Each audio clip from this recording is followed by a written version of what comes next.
Hello बच्चों, स्वागत है आपका उदित फार्मेसी के ऑनलाइन लर्निंग प्लेटफॉर्म में। मैं हूं आपके साथ वसीम अख्तर। आज हमारे जो 500 प्लस एमसीक्यू सीरीज में और भी नेक्स्ट चैप्टर मतलब कह लीजिए नेक्स्ट लेक्चर में डिस्कस करेंगे और भी मोस्ट इंपॉर्टेंट वाटर से मतलब वाटर और वाटर की हार्डनेस जो चैप्टर है केमिस्ट्री में उनको डिस्कस करेंगे। उसमें हम जानेंगे कि वाटर के हार्डनेस क्या होता है, वाटर क्या होता है। जैसे कि आप लोग पानी पीते होंगे तो आजकल किसी भी को अगर पूछ ले, नॉर्मल सी बंदा किसी को अगर उतना नॉलेज ना हो तो अगर पूछ लिया जाए एक बात बताओ या आप ही लोग मुझे बताओ कि वाटर के जो है कितने अवस्था में पाया जाता है, कि सॉलिड में पाया जाता है, लिक्विड में पाया जाता है, या तो फिर तीनों अवस्था में पाया जाता है, या सिर्फ आप जो जो पीते हो लिक्विड अवस्था में ही पाया जाता है। ये आप लोग मुझे कमेंट में बताओ। देखते हैं, सबसे पहला आता है, आपने सुना होगा जल के बिना जिंदगी अधूरी है। आप भी पीते हैं, जल है, जल के बिना तो जिंदगी अधूरी है। आपको पता है कि हमारी बॉडी भी अधिकांश जो मात्रा है वो वाटर से भरी पड़ी है। तो उसी चीज को हम वाटर को देखते हैं। वाटर के बारे में बात करें तो वाटर की अगर सिंपल सी बात करें तो उसका फॉर्मूला अब तक आपने पढ़ा होगा H2O। इसके बारे में बात करते हैं, यहाँ पे देखना कि यहाँ पे हाइड्रोजन दो रहते हैं और ऑक्सीजन एक रहते हैं। ये क्या है वाटर का, अगर मान लीजिए केमिस्ट्री लैंग्वेज में क्या है तो ये हाइड्रोजन का मोनो ऑक्साइड है। इसका सूत्र के बारे में बात करें तो इसका H2O होता है। ये क्या है, वाटर क्या है, हाइड्रोजन का मतलब कह सकते हैं मोनो ऑक्साइड है, और इसका सूत्र क्या है H2O, जो आप लोगों ने बचपन से पढ़ा होगा। देखते हैं, अगर बात करें यहाँ पे आपने आज तक सुना होगा कि वाटर कितने हैं, कि सिर्फ देखा होगा, सुना क्या, देखा होगा कि सिर्फ लिक्विड में ही ज़्यादा देखते हैं। लेकिन ठोस जो बर्फ होता है, आप लोग जो बर्फ यूज़ करते हैं, आइस यूज़ करते हैं, वो भी तो आपका वाटर ही से ही बनता है, वो भी तो एक तरह का वाटर ही है। दर्व जो लिक्विड है जो आप लोग पीते हो। फिर आता है गैस। गैस मतलब कि ये बादल है, बादल भी तो एक तरह का वाटर ही तो है, लेकिन गैस फॉर्म में रहता है या वेपरेशन हो जाता है। उसके बारे में बात करें तो वाटर आपका क्या है, वाटर आपको तीनों फेज में पाया था, सॉलिड, लिक्विड एंड गैस।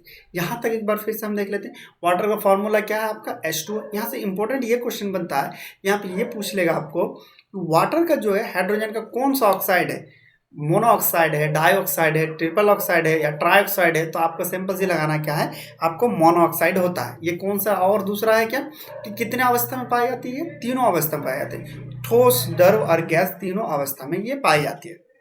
चलिए देखते हैं, वाटर में पाए जाने प्रकृति का स्रोत जो है सबसे अच्छा जल, वो शुद्ध जल क्या होता है कि वो आपका वर्षा जल होता है। और दूसरी में बात करें कि सबसे अशुद्ध जो गंदा जल होता है वो आपका समुद्र जल होता है। देखो, सबसे पहले आपने देखा होगा बारिश के जो रेन वाटर आता है उसमें कोई मिक्सिंग नहीं होता, बिल्कुल शुद्ध वाटर होता है। एसिडिक रेन के बारे में छोड़ो, उसके दूसरी बार बात करें, क्योंकि आप फिर यहाँ क्वेश्चन आ जाएगा कि चलिए ठीक है आता है बारिश वाली पानी, लेकिन एसिडिक रेन के बारे में सुना होगा। लेकिन नॉर्मल अगर बारिश के बारे में देखें तो सबसे ज़्यादा शुद्ध जो जल है वो किस में पाया जाता है, वर्षा का जल। और सबसे गंदा जो आता है वो आपका समुद्र जल आता है। देखो यहाँ पे एक क्वेश्चन थोड़ा सा रिविजन कर लेते हैं, मतलब जान लेते हैं, एक तरह का क्वेश्चन पूछ सकता है कि इलेक्ट्रिक कंडक्टिविटी आपको अच्छा समुद्र वाले जल में होगा या शुद्ध जल में होगा। तो अगर देखा जाए तो आपको जो शुद्ध जल में होगा, क्योंकि शुद्ध जल में इलेक्ट्रिक कंडक्टिविटी नहीं होगी, और आपका समुद्र जल में इलेक्ट्रिक कंडक्टिविटी ज़्यादा होगी। देखो रीजन समझते हैं, NaCl पर रहता है, इसमें लवणित होते हैं, लवणित क्या आयंस में होते हैं, और इलेक्ट्रॉन का ट्रांसफर या इलेक्ट्रिक का ट्रांसफर किस में होता है, जिसमें जितना ज़्यादा आयन देगा उसमें ज़्यादा इलेक्ट्रिक का ट्रांसफॉर्मेशन होता है, मतलब ट्रांसफर होता है। तो सेम सी बारे में बात करते हैं, आपको पूछ लेगा कि समुद्र जल में या तो फिर शुद्ध जल में, जो वर्षा जल में इलेक्ट्रिक का ट्रांसपोर्ट किस में होता है, तो आपको क्या लगाना, समुद्र जल होता है।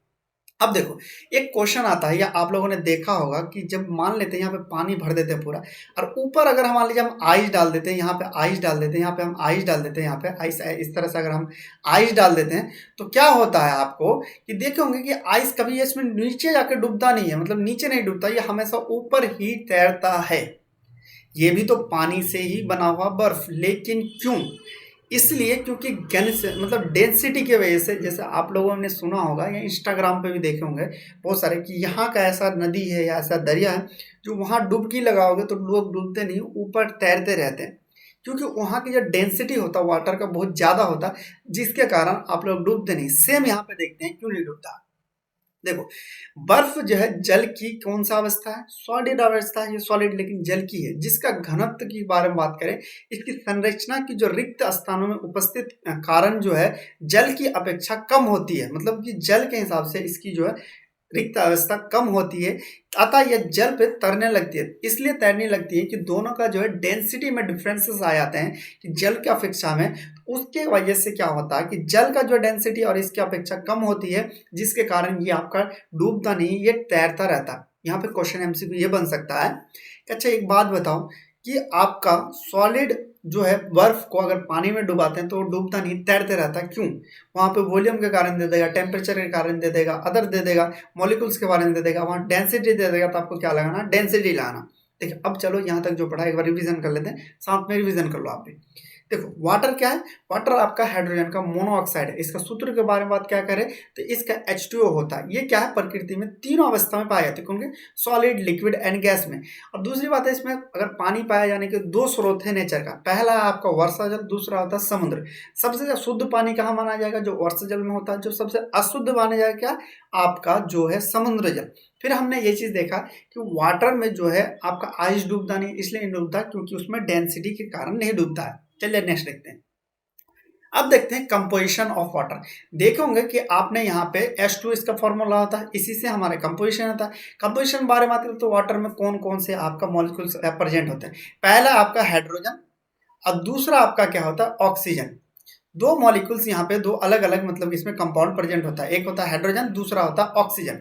यहाँ अगर देखें कि हाइड्रोजन की आयतन के बारे में बात करें, हाइड्रोजन और ऑक्सीजन का, तो 2:1 होता है, क्योंकि हाइड्रोजन यहाँ पे 2 होता है और ऑक्सीजन होता है। इसी तरह अगर मान लिया अनुभार के बारे में देखते हैं तो हाइड्रोजन का आपका 1 होता है और ऑक्सीजन का 8 होता है, इस अनुपात में प्रेजेंट होता है। देखो यहाँ पे आपको एमसीक्यू ये पूछ लेगा, अगर मान लीजिए कि आयतन के विचार में देखें तो यहाँ पे एमसीक्यू पूछ लेगा ये चीज कि कौन सा कितना रेशियो में प्रेजेंट होता है। आपको 2:1 लगाना। फिर अनुभार में बात करें तो ये 1:8 में प्रेजेंट होता है।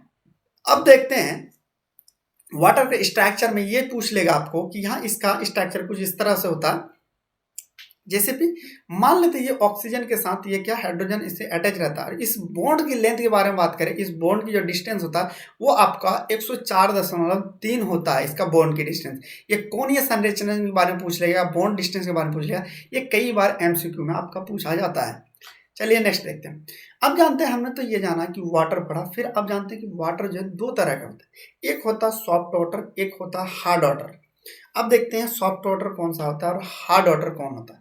सबसे पहले देखते हैं कि वह जल, मतलब कि वह जल जो साबुन के साथ शीघ्रता तथा अधिक झाग देता है, उसे हम मृद जल या तो फिर हम उसे सॉफ्ट वाटर कहेंगे।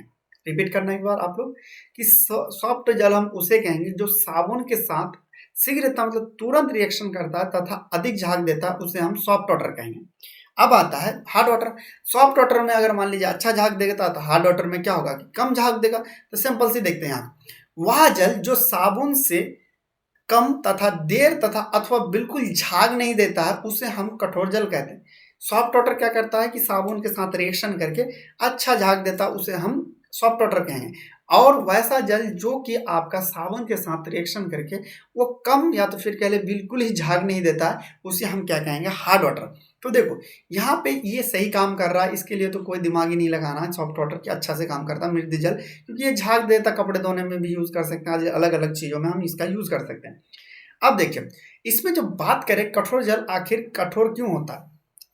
कठोर इसलिए होता है क्योंकि इसमें प्रेजेंट जो है आपका कैल्शियम और मैग्नीशियम के बाइकार्बोनेट तथा क्लोराइड तथा सल्फेट के लवण के कारण होता है। यहाँ पे देखो अब ये चीज समझ में आया, एक पे रिपीट करना है कि कठोर जल कठोर क्यों होता है। इसलिए होता है क्योंकि कैल्शियम और मैग्नीशियम के बाइकार्बोनेट और क्लोराइड और सल्फेट के लवण जो है उसमें प्रेजेंट होता है, इसलिए ये क्या होता है कि कठोर जल पाया जाता है या कठोर हो जाता है। क्यों? क्योंकि कैल्शियम और मैग्नीशियम के, यहाँ पे एक चीज यहाँ पे ध्यान से देखो, कैल्शियम और मैग्नीशियम के बाइकार्बोनेट और क्लोराइड तथा सल्फेट के लवण के कारण होता है। ये चीज आपको याद रखना। अब देखिए सोडियम में, अच्छा एक चीज बताइए यहाँ पे आप देख लेते हैं, अब क्या हम जान लेते हैं कि आखिर साबुन के साथ ही क्या रिएक्शन होता है या क्यों होता है, जो कि जो सॉफ्ट जल अगर यूज करते हैं तो अच्छा झाग देता है, लेकिन हार्ड वाटर यूज करते हैं साबुन के साथ तो ये क्या है आपको झाग नहीं देता। झाग क्यों नहीं देता? आपको यहाँ पता चल गया कि आपका जो है कैल्शियम और मैग्नीशियम प्रेजेंट होता है उसमें, उसके बाइकार्बोनेट और क्लोराइड और सल्फेट के लवण के कारण ये झाग नहीं देता। अब हम देखते हैं कि साबुन में आखिर क्या पाया जाता है जिसके कारण साबुन के कंपैरिजन में ही क्यों कहा गया कि वो हार्ड वाटर होगा या तो फिर सॉफ्ट वाटर होगा। देखिए साबुन के बारे में बात करें तो साबुन में क्या पाया जाता है कि साबुन में आपका सोडियम स्टेट और सोडियम पामेट पाया जाता है, जो कि जल में घुले लवणों से क्रिया करके, मतलब कि क्या करता है ये क्लोराइड और सल्फेट के साथ ये रिएक्शन करके ये क्या बनता है कि विलीय नहीं अविलीय यौगिक बना देते हैं, जिसके कारण झाग नहीं बनता। एक बात बताओ कि इसमें क्या पाया जाता है, सोडियम स्टेट और सोडियम पाल्मेट पाया जाता है, जो कि आपका जल में घुल के अविलीय बनाता है। जो अविलीय ही बन गया, जो अगर मान लो डिजोल्व ही नहीं होता, तो सिंपल सी बात है, डिजोल्व नहीं होता तो वो कहाँ से आपको झाग देगा।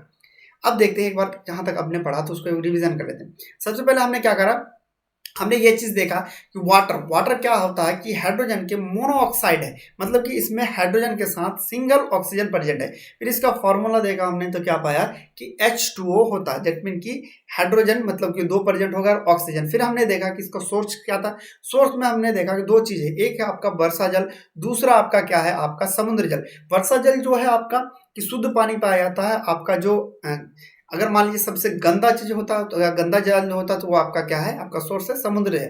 फिर हमने देखा कि कितने तरह के कौन कौन से अवस्था में आपको वाटर पाया जाता है।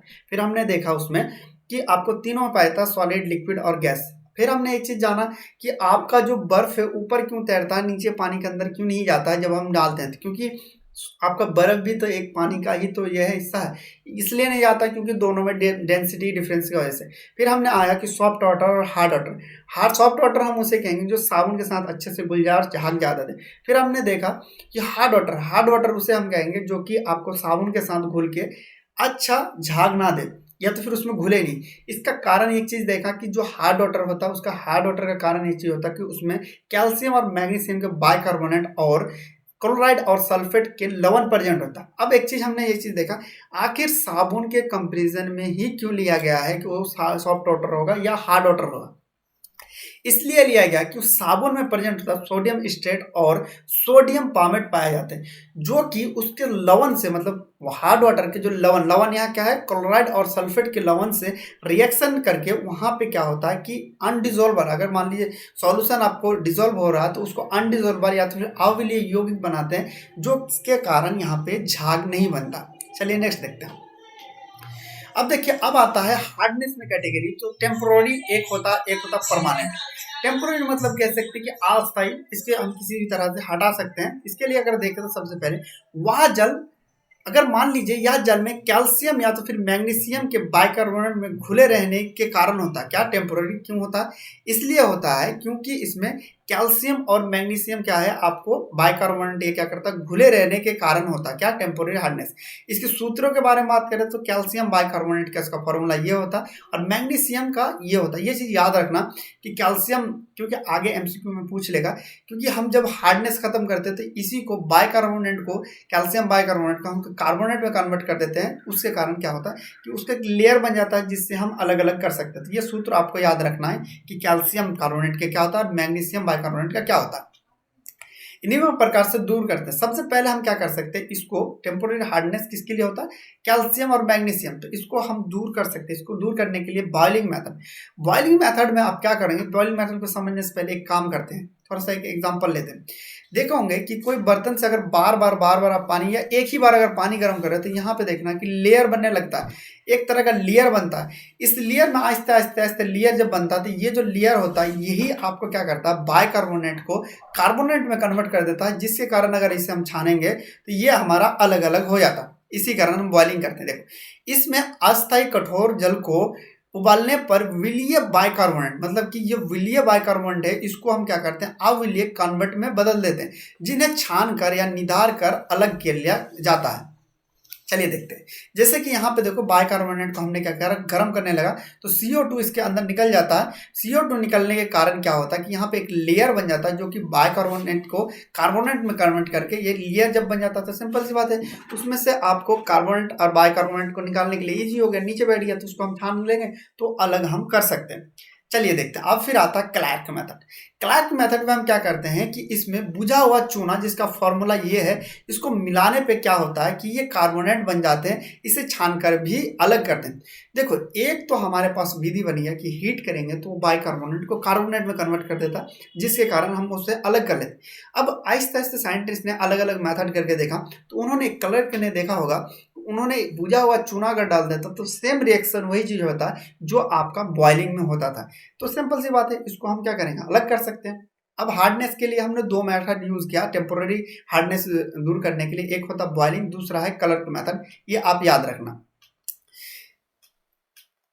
इसी तरह अगर मान लीजिए और भी आपको डिटेल में पढ़ना है, मतलब कि आप थ्योरी के साथ साथ एमसीक्यू भी करना चाहते हैं, जैसे हमने देखा कि थ्योरी को किस तरह से हम क्लियर में, या इसी तरह मजेदार सम के साथ अगर पढ़ना चाहते हैं तो आप डी फार्मा जो एंट्रेंस एग्जाम है उनका ऐप पे जाकर ले सकते हैं, जिसमें आपको रिकॉर्डेड मतलब वीडियो लेक्चर मिल जाएगा, ई पीडीएफ नोट्स मिल जाता, टॉपिक वाइज एमसीक्यू मिल जाएगा, मॉडल पेपर प्रैक्टिस मिल जाएगा, फिर आपको previous paper practice in the sense of मान लीजिए कि जो पिछले 2023 में पूछा गया या 22 में पूछा गया उनसे आपको प्रैक्टिस मिल जाएगा। फिर प्रॉपर टाइम मैनेजमेंट के बारे में बताया जाएगा कि किस तरह से आप टाइम मैनेजमेंट करेंगे, जो कौन सा क्वेश्चन को पहले करेंगे, उन सब चीज़ों को आपको बताया जाएगा। इसके लिए आप क्या करेंगे, आप जाएंगे उदित फार्मेसी को ऐप को डाउनलोडिंग करेंगे, उसके बाद फिर आप अपना डिटेल फिल करना, उसके बाद स्टोर पे जाके आप एंट्रेंस एग्जाम पर क्लिक कर सकते हैं, जिससे आप क्या करेंगे, यहाँ पे कोई भी दिक्कत आती है तो इस वाले नंबर से आप संपर्क कर सकते हैं। चलिए देखते हैं अब एमसीक्यू। देखिए एमसीक्यू के बारे में बात करें तो जल में अस्थायी कठोरता निम्न में लवण में घुलने से होती है।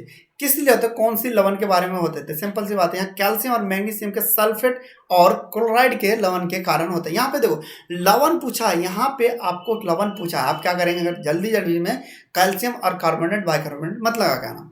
फिर आता है यहाँ किसका आंसर क्या होगा, जल में अस्थायी कठोर का किस लवण के घुलने से होता था, यहाँ पे कैल्शियम और मैग्नीशियम सल्फेट के क्लोराइड के कारण होता। चलिए नेक्स्ट देखते हैं, जल में नमक को विलय करने के लिए निम्न में से क्या बनता है, अगर मान लीजिए क्या बनता है इनमें पूछा गया तो यहाँ क्वेश्चन समझो, जल में नमक का विलय करने से मतलब जल में नमक को विलय करने से निम्न में से क्या बनता है, इसके बारे में बात करें तो यहाँ पे आपका सामग्री आपका मिश्रण बनता है, मतलब होमोजीनियस मिक्सर बनता है। देखिए दो तरह का सॉल्यूशन होता है, हम क्या करते हैं जब सॉल्यूशन एक तरह का होमोजीनियस मिलाते हैं, एक होता है हेट्रोजीनियस आता है।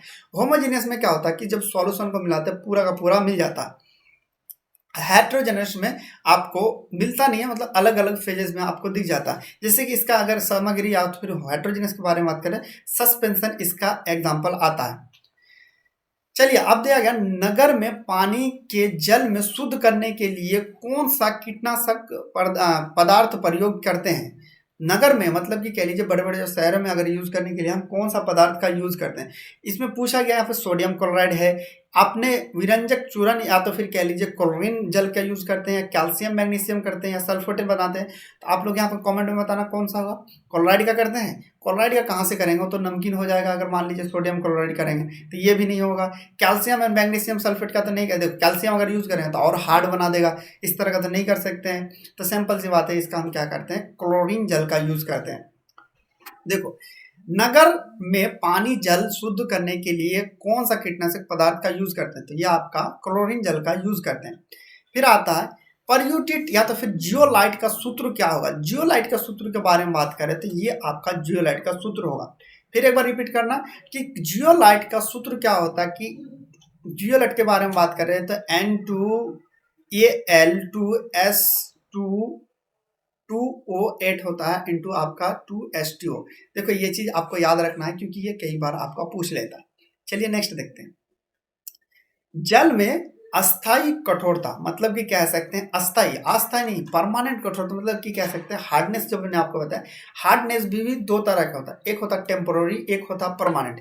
परमानेंट को दूर करने के लिए प्रयोग किए जाने वाला यौगिक जो है सोडियम जियोलाइट का यूज करते हैं, अधिक तथा प्रयुक्त करने के अपरव्यू हो जाता है, इस यौगिक को पुनः उत्पन्न किया जाता है। देखो इसे अगर मान लो उदित फार्मेसी की ऐप पे जाओगे तो ये क्यों होता है वहाँ पे पढ़ाया गया है। इसका अगर आंसर बात करें, इसमें ये चीज़ कह रहा है कि अगर मान लीजिए किसी ऐसा जल लेते हैं जो टेम्पोररी परमानेंट कठोरता है, परमानेंट हार्डनेस देता है, इसको दूर करने के लिए हम कौन सा यौगिक के बारे में बात करें तो इसमें अधिक मात्रा में हम अगर जियोलाइट का यूज करते हैं तो वो प्रयुक्त होने होता है, अपरवाही होता है, इसमें कोई परवाह नहीं होता। इसको पुनः उत्पन्न करने के लिए हम क्या करते हैं कि 10% सोडियम का विलयन गुजारते हैं ताकि वो फिर से वो एक्टिव हो जाए, रिएक्टिव हो जाए, उस पर हम प्राप्त करते हैं। चलिए नेक्स्ट देखते हैं, जल आयनिक लवणों का अच्छा विलायक है। जल आयनिक लवणों का अच्छा विलायक है क्योंकि देखो यहाँ पे यह रंगहीन होता है। अगर कोई भी चीज़ मान लो ये चीज़ क्वेश्चन पूछ रहा है, सिंपल सी कह रहा है कि वाटर ट्रांसपेरेंट होने के बाद ये अच्छा काम करता है, नहीं। इसका आंसर बात करें तो ये अध्रुवीय उच्च होता है। चलिए नेक्स्ट देते हैं, जल के अणुओं में बॉन्ड में मतलब कि पूछ रहा अणु का जो बॉन्ड है, ये मैंने आपको बताया था कि जब स्ट्रक्चर में, तो ये पूछ रहा है कि इन दोनों का जो डिस्टेंस है वो कितना होगा। यहाँ पे मैंने बताया 104.3 होता है। यहाँ इसका आंसर क्या होगा 104.3। देखो अणुओं के बारे में, बांध में अणु, अब देखते हैं जल के अणु में बांध बांध में क्या मतलब इसका डिस्टेंस एंगल पूछ रहा है कितना होगा, तो एंगल क्या होगा, इसका एंगल ये होता।